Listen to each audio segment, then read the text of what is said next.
The largest offer sheet in NBA history has been matched. That means Deandre Ayton will remain a member of the Phoenix Suns.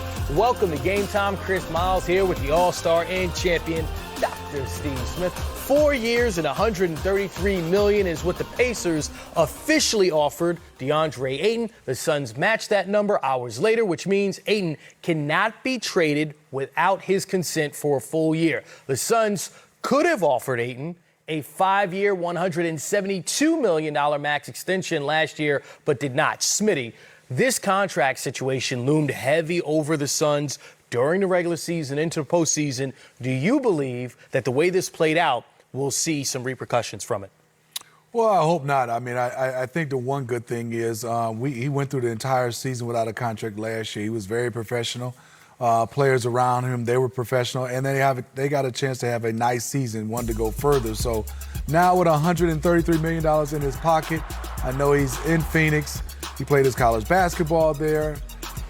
We saw a little, I think, rift between him and maybe Monty Williams at the end of the year, Coach Williams, but I think this is where Deandre Ayton belongs. I like seeing him playing with the Phoenix Suns with Chris Paul, Devin Booker, and that young nucleus. And we know his age. He's only 23 years of age. Yeah, so when you say that, I think of all the pieces, right? This time last year, the Suns coming off the finals. Ayton now just 23 years young. In his 4 years, has averaged a double-double every single season. And I think of rookies with questions around them or ending their rookie contract, looking for that extension like Zion Williamson. Has only played just over 80 games throughout those 3 years. For Ayton, why is it, as a former number one overall pick, that the Suns didn't sign him to that extension? Why did he have to wait for the next year to have a restricted contract, free agency, to be offered that contract and have it matched? I've been scratching my head. Young fella fits right in with the Phoenix Suns. You don't have to run a lot of plays for him. That first year in that finals, I watched him and said, wow, he has a chance. He didn't have anybody backing him up. I thought him and JaVale McGee made a great tandem. I think Deandre Ayton has a chance to be a multiple all-star and one of those guys because of the way he runs the floor and playing with Chris Paul and Devin Booker and their age. I just think this is a perfect match. Somebody in Phoenix didn't think so, but I knew they had to match this contract. They have to keep that type of asset. You just can't let that walk away. Well, he can't be traded until January 15th, I believe, is the date. And then also, the Indiana Pacers can't trade for him for a full year. Like, those are two things to go along with the fact that he can't be traded to any team without his consent. There's a lot of things tying DeAndre Ayton to the Suns going forward. Speaking of which, the Suns have now invested $447 million between Ayton, Booker, and Mikal Bridges. Over the past year, they've invested that money into those guys.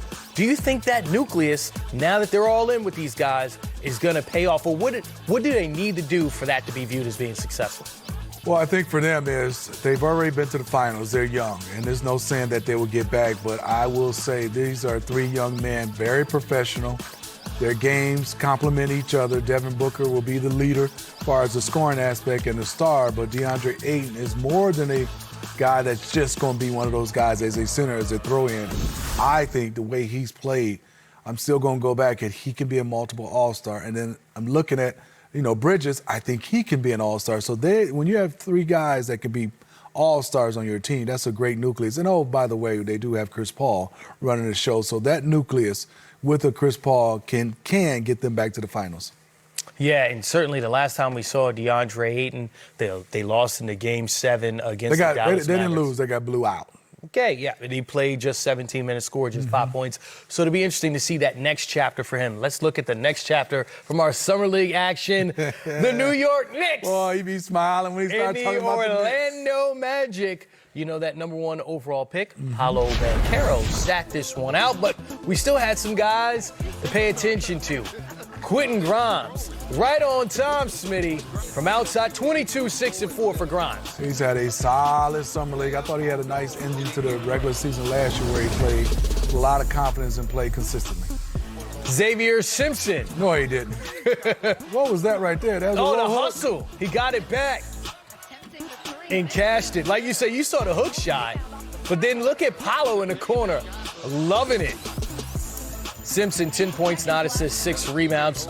Miles McBride, great first name. A lot of pride in that. 23 points, 5 rebounds, 5 assists, 3 steals. Knicks win it, 102-89. Now, you saw those two guards and how great they look for the New York Knicks, right? Two guys scoring 20. According to Shams Charania from The Athletic, the Knicks and Jazz are locked into an open trade discussion. So, Smitty, what do you think of my proposed trade for that, right? You want to throw it up? I want you to see it, my friend. Julius Randle. Okay. Cam Reddish. Okay. Emmanuel Quickly. And like you just saw, Miles McBride, he can hoop. 5 first-round draft picks. Who's 5 draft picks, including, let's say this, 4 from the Knicks and any of the protected picks from one of those other teams. Where do the Knicks get all these picks? How many picks do they give up? A lot of trades. The Knicks are making things happen, but here's the key. This works financially. That's why we wanted to make sure that the trade was one that could actually happen. Well, Donovan Mitchell, I love to see him in New York. I look at the Utah Jazz, from my understanding, they look like it's in a rebuild situation. Donovan Mitchell with the New York Knicks, they need a guy that can take the pressure out of the offense. He's one of those guys with Jalen Brunson. This will be a nice matchup of 2 guys that can attack. I love them. Where will this put a R.J. Barrett playing with these guys? Because everybody can't play with the basketball in their hands now. So there's going to be some adjustment if you had a Donovan Mitchell with R.J. Barrett and also Jalen Brunson. But I like it for the Knicks. You can figure it out when you got talent. Yeah, and that's the great question you asked. We had to look that up. Ian Begley reported that R.J. Barrett is off the table. So apparently in any deal that would involve Donovan Mitchell, R.J. Barrett is not going to be included. You know how it is when you're a player and you see all these rumors. If you're R.J. Barrett right now, you're feeling more confident in the organization and your future there, right? Yeah, with the Utah Jazz, but there's other teams. This is a business, and I think for him is to just keep playing hard. The one thing is you can't control that unless you have a no-trade clause. But other than that, you come out, just keep playing, hoping your value is way up there if you do get traded. But I think R.J. Barrett, the adjustment he would have to make, he can, because he's played without the basketball, just played better with it last season. Jalen Brunson has played without it because of Luka Doncic, and I think that's the next step for Donovan Mitchell to be able to play without it. Knicks have made the playoffs just one time in the last decade, so let's take a look at who's currently on the team, right? Smitty. So if this is the current roster, is this a playoff team? And factoring in my trade, would that be a playoff team? That'll be closer to a playoff team with your trade. You have to have somebody, I think, step up from that power forward and center position as a combination of 2 or 3 guys to elevate their games to make this a playoff team. But if you start talking about smalls, they have enough smalls. With Evan Fournier probably will be coming off the bench now if you had the Donovan Mitchell. I think that helps them. R.J. Barrett probably slides to the 3. Not the 2 at that depth chart. And then you have a Derrick Rose. I still think he's an X factor for the New York Knicks. Yeah, Jericho Sims has been turning heads in Summer League. Mitchell Robinson, when healthy, a guy that'll block shots, play above the rim. So those 2 guys, if they continue to develop, maybe the Knicks. Obi Toppin takes the next step. Hey, yeah, lottery pick as well. Can't overlook all of the young, high-flying talent that the New York Knicks have. You smiling about your Knicks. You just wait for them to develop, Smitty. That's all you got to do. The Knicks might be working on a potential new backcourt, but the Hawks, they've solidified an all-star duo. What should we expect from Trae Young and DeJounte